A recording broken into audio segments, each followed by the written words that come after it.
Agricole en mouvement. Agriculture on the move. Agricole en mouvement. Agriculture on the move. Agricole en mouvement. Agriculture on the move. Agricole en mouvement.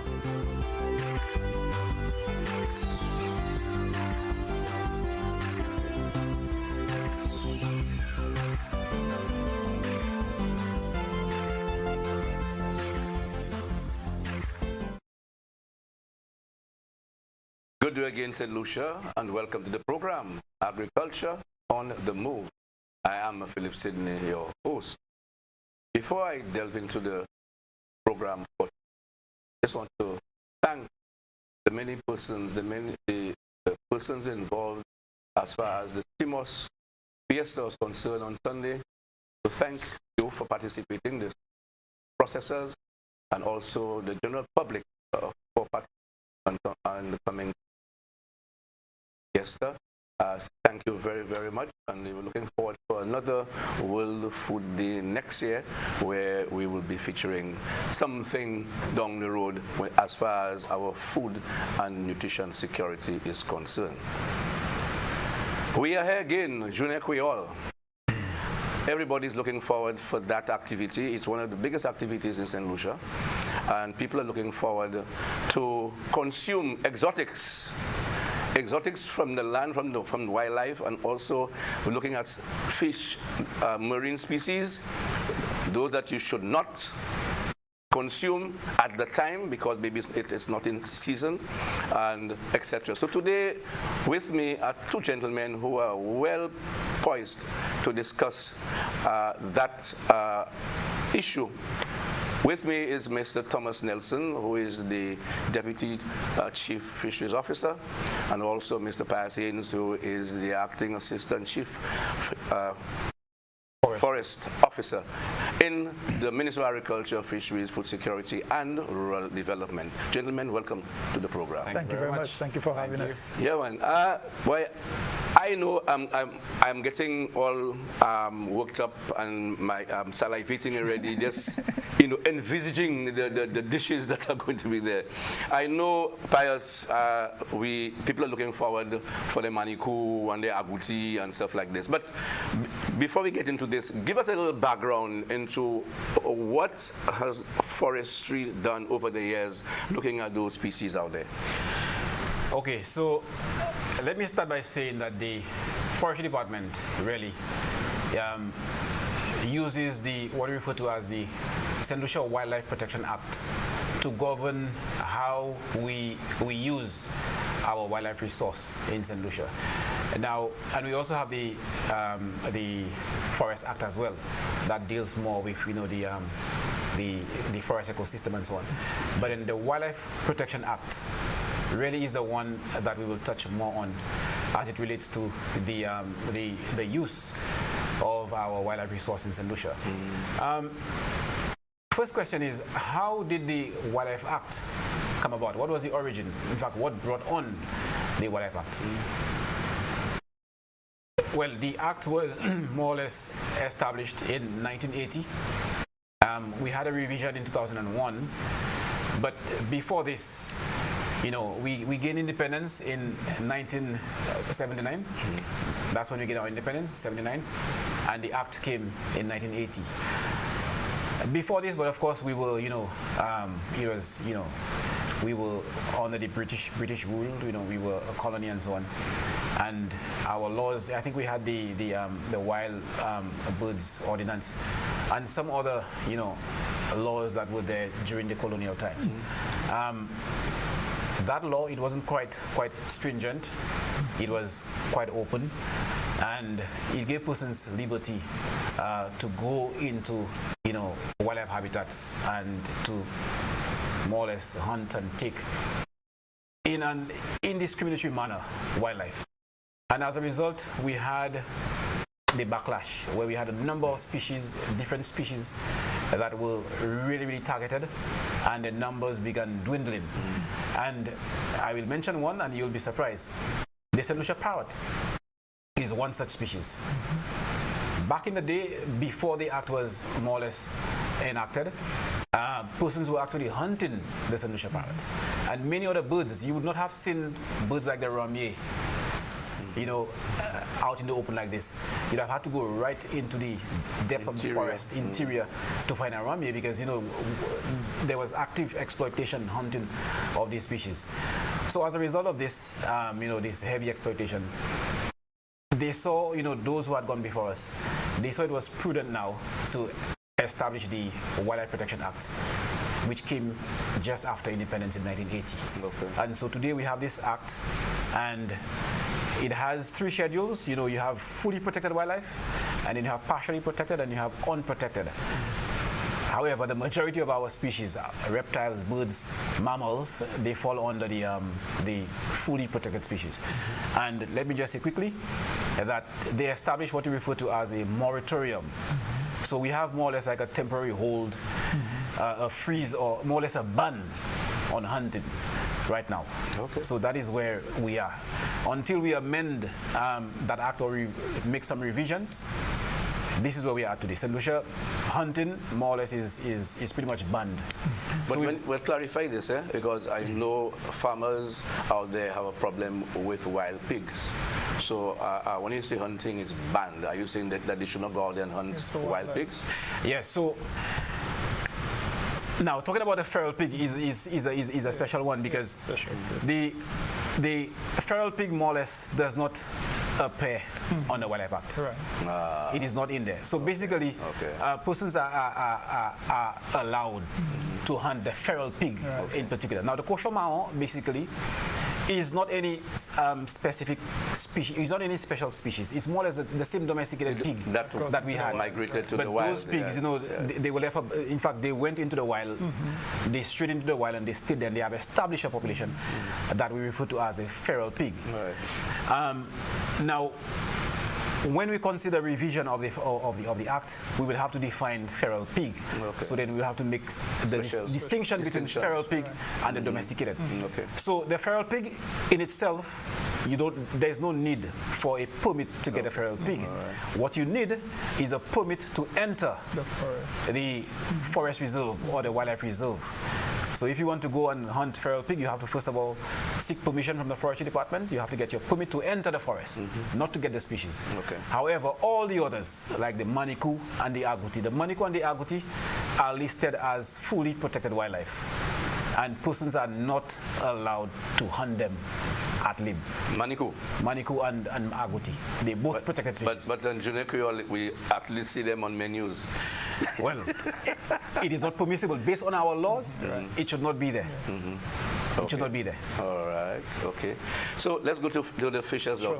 I'm sure there's a Fisheries Act, right? Yes, okay, right. So yeah. Thank you. Give us a little background. Yeah, thanks for the opportunity. And certainly the Fisheries Act of 1984 and the Fisheries Regulations of 1994, 10 years afterwards, makes provisions or gives the Department of Fisheries the mandate or set the guidelines to establish conservation measures for the use and management of fisheries and fisheries-related resources.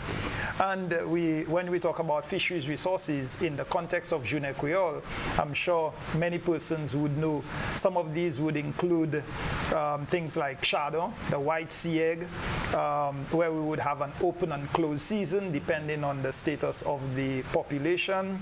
Things like lobster, we have the famous turtles, which the season is open now. So some of these conservation measures, as I said, include open and closed seasons. It would also include size limits. So therefore, you may be able to, or you may be allowed to take some of the animals within a particular size range, etc. There are also areas in the ocean referred to as marine reserves where you are not allowed to take marine species from those areas because these areas would be closed and set up specifically to protect nesting or nursery habitats for marine species. So it is really the Fisheries Act that sets those boundaries for management and conservation of fisheries and fisheries-related resources. So it is a very timely discussion because we all know that during June Creole, many persons, as you mentioned earlier, exotic and really wild species are considered or are put on the menu, and this is where people really develop the taste and the knack and want to try. High price too. Exactly, high price as well. Yeah. So as the discussion goes, certainly we can talk a little bit more about what's on and off in terms of the various species. Okay, as you want on and off. Okay, June Creole is here. What is in season and what's not in season? Right. So at this point in time, the lobster season is open. Right. It opened from the 2nd of August this year, and it goes until the last day of February 2023. So therefore, persons can harvest, persons can utilize lobsters. So the season or the period is open. However, there are some other measures that have to be taken into consideration. So if a lobster is undersized, meaning that it is smaller than a particular size, which is 9.5 centimeters in terms of the size of the head, of the length of the head, it should not be taken. If the lobster is molting, meaning that it is changing shell, this is the time where it is very vulnerable, it is very slow, you can easily catch it. This is the time where it's at its peak in terms of growing. They should not be removed or they should not be caught. If a lobster is carrying eggs, it means that it is really in its productive state or reproductive state. They should not be caught or removed, and persons should not be in possession of them. Persons should also not spare lobsters or hook lobsters, because we do have some licensed spear fishers, and they are not to spare lobsters, because supposing you spare an undersized lobster, it means that there is not an opportunity to put it back in the ocean alive, or you spare a lobster that's carrying eggs.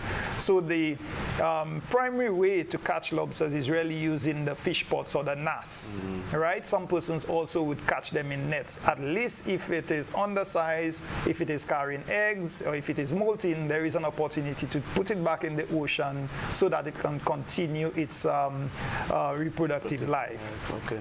The other species that is open in terms of the season is sea turtles, and in fact I've been noticing some persons have been enjoying the opportunity to have turtles on the menu, but again there are some restrictions. There is a size limit, and we also encourage persons, in fact one of the conditions as part of the sea turtle fishery is that they should not be slaughtered or dealt with in the open or in public, in the open area. The leatherback is not right. to be The leatherback, there are some restrictions in terms of the species.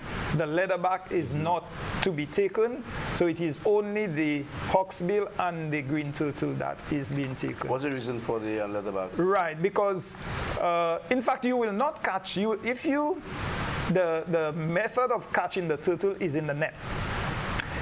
If a leatherback gets caught in the net, most likely you will not be getting that net anyway.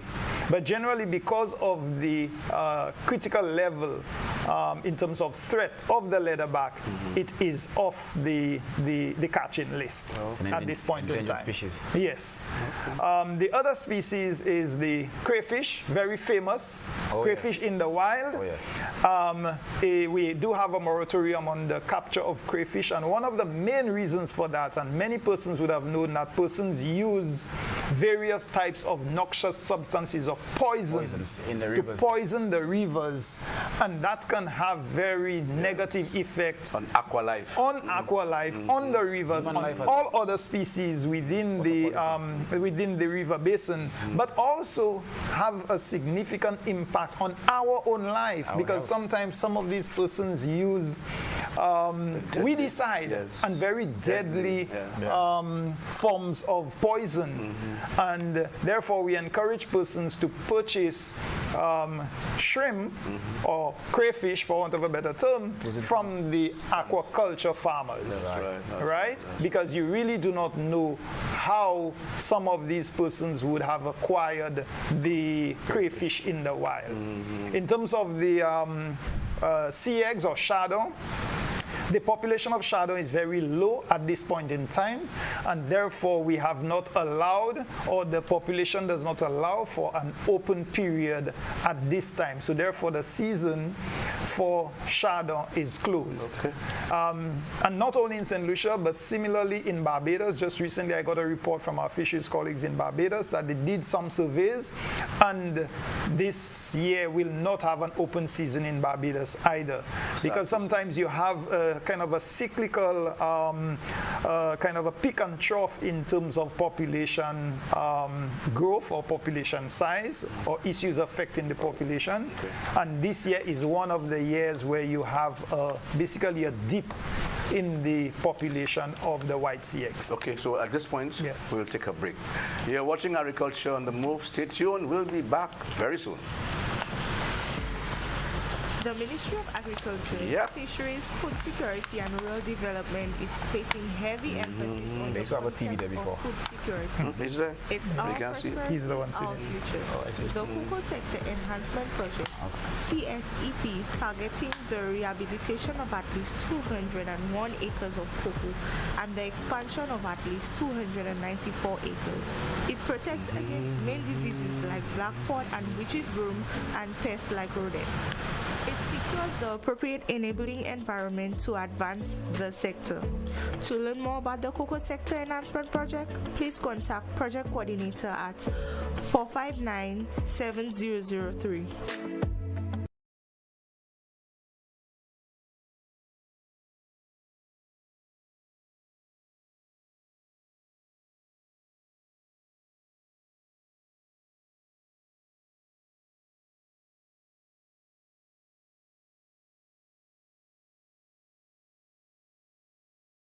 Those in the wild, in the forest.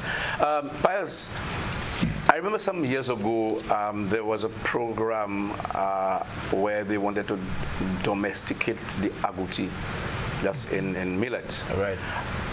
The idea was they wanted to have, from an economic standpoint, have that community to have a wildlife night or what do you call it,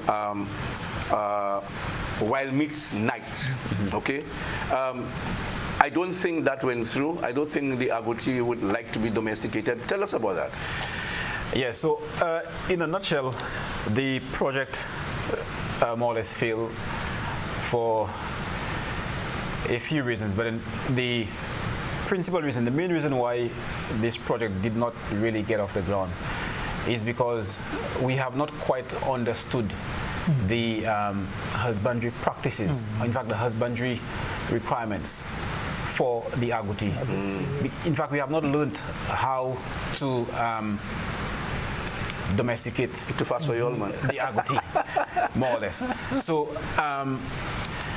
I think at the time they were using a module that came from Trinidad, but even the housing facility that was prepared for the agouti, based on the one that is currently in Millet, was insufficient because it was organized more or less like a pig pen, and the agouti in itself, its requirement, it needs a bit of earth, it needs some hollow logs and stuff like that. So we are yet to understand the ecological requirements for that species, and also the husbandry practices that we need to employ in order to rear them in captivity. We refer to it as agouti ranching.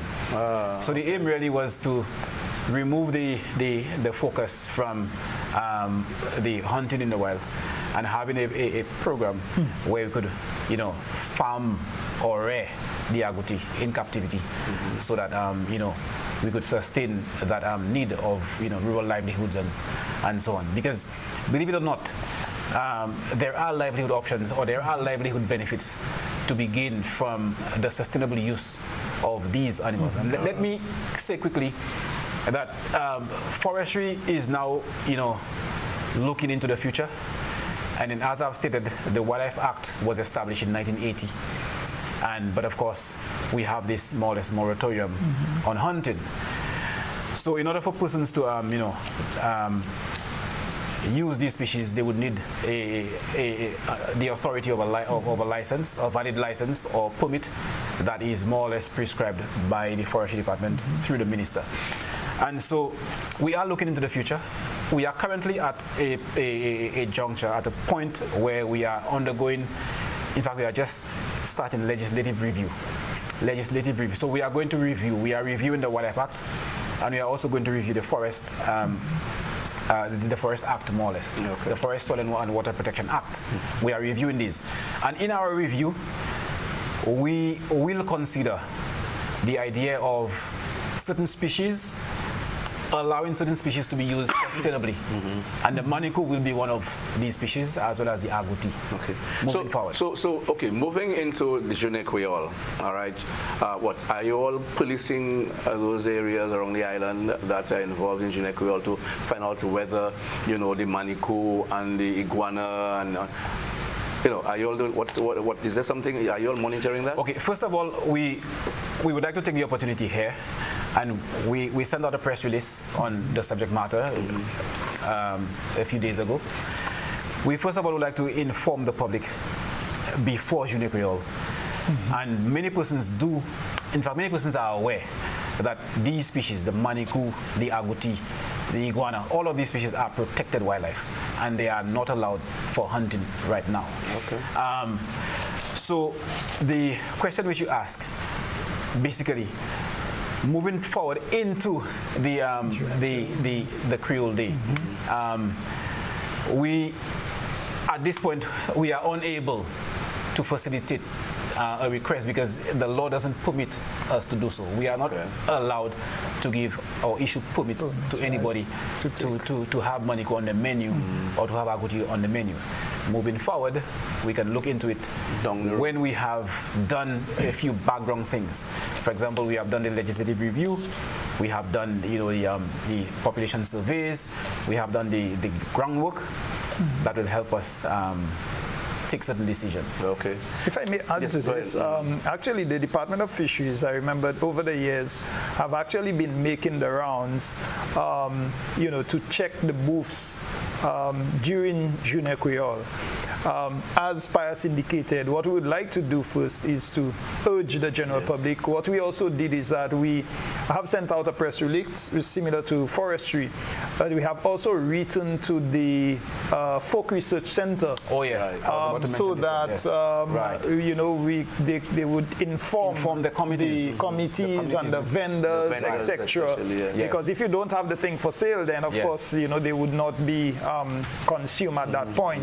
So instead of so we are really taking a proactive approach. Right. We do not necessarily want to be sanctioning or using the big stick, for want of a better term, on the day of Jeune Creole. Of course, that could cause severe distress, etc. To vendors. So it is a matter of embarrassment as well. So it's a matter of persons becoming aware. And as I said, we have written to the Folk Research Center so that they could inform the vendors and the persons participating in the two main communities, but others around the island. So that's a very important point. Yes. Targeting the committees, the organizers, because they would be the one to filter the information to their community personnel to ensure that Swazel or cashews, wherever they have in it this year, would not be featuring these.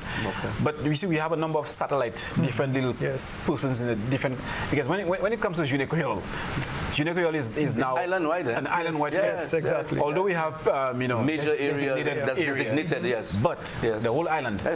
So you would find persons having their wild meat in different little pockets. What I was quite disappointed last year when I saw persons having iguana on the menu. Now, I want to talk to that. It is definitely an offense, and forestry will take this very seriously. Persons who are targeting this Lucia iguana to put on a menu for Creole Day. This is not permitted at all, because the St. Lucia iguana population is under a lot of stress right now. and the threat level for the iguana is high. Right. The St. Lucia iguana is only restricted to the northeast coast of St. Lucia. So you're talking about, from Fondo going up to Babuno side and so on, the northeast coast. And that iguana has so much pressure on its population from invasive species, habitat loss, and a whole bunch of other persecution by humans and so on. Also, we have the threat of the other iguana. We have a green iguana in the Soufre area. Okay, and that iguana is spreading. Now, we have a dilemma there, because persons might be saying, okay, well, if you have a situation, if you have an invasive green iguana that is affecting our endemic, then we should be hunting. Yes. But we have to do the legislative review first, because in the Wildlife Act, iguana is just referred to. It doesn't specify our endemic iguana, nor does it doesn't distinguish between the two. It is still referred to as iguana. Right. So we have to make this distinction. So our iguana has been regarded as a subspecies. So it's regarded as Santa Lucia. It's a subspecies to the one that we have there. So this one would be regarded as iguana, the green invasive iguana, and the other one. So we can now make this distinction scientifically, and we could add this to our act, and then we could say, okay, fine, we could perhaps look at the possibility. But there is also the threat. Once persons develop a taste for iguana, that's the thing. They may not even distinguish between whether it is endemic or local, and the invasive. So we have this dilemma. So it's a whole point of awareness and education. We need that a lot. A lot of awareness, a lot of education, so that persons could be better guided. The sea eggs is not in. No, open. so we don't have an open season this year, or at least for when last you all had a we had one a few years ago. I remember that. Because again, I said there are many things impacting the sea egg. Maybe about 2-3 years ago, we had an open season. Right. One of the things that I would like to say, Sydney, is that the Journée Creole period, for the festivities, we certainly would like persons to enjoy themselves. It is one day, and the Forestry and Fisheries Department, what we are doing in terms of the conservation and some of the conservation measures that have been put in place is not only for that one day, but also for the future, because the sustainability of the resource. We want to ensure that at some point down the road, we will continue to have these resources, not only for us, but also for our children. I mean, this is a very important point for persons to recognize. As we come to a close of the program, any vital points that you would like to bring forth? Okay, so as I've said, persons would be a bit disappointed that they will not be able to eat their maniku or their agouti as they please. However, we are guided by the law of the land. This is what we use as our instrument to manage the species. However, I can inform the public that moving forward, forestry will be, as I've said, doing our review of our act, and there are certain species that perhaps would be used sustainably, and the maniku and the agouti would be such species. But the iguana would definitely remain fully protected. Even the tetshare will remain fully protected. We would not want persons to develop appetite for iguana, for tetshare, and these other things. But definitely we could develop livelihood options, livelihood opportunities with these maniku and the agouti, definitely. Because the agouti creates an issue for farmers in areas adjacent to the forest, in the wild. And also the maniku, we see the maniku is plentiful, and it also is an issue right now. It destroys reptiles, birds, and so on.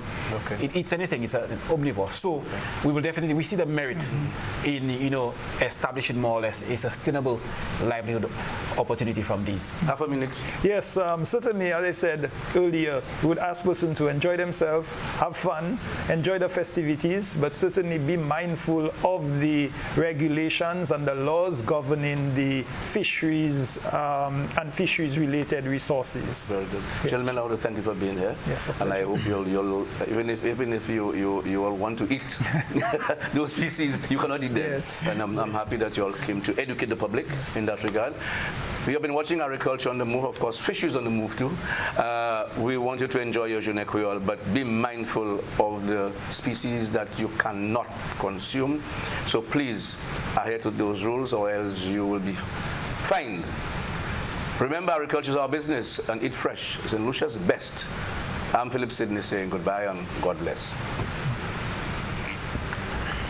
Yes, gentlemen, I think Talking about fines, we should have spoken about the fines. Well, they know that. Yes, they know. Yeah. But listen to me, you know, when somebody watches that program, I can hear him say, I'll leave you outside. Yes. Especially for the money. Yes. But you see, that's why I'm saying, if we done, Yeah, we done. honestly, gentlemen, listen to me, as a wildlife officer, as a conservationist, money should not be. Yeah, the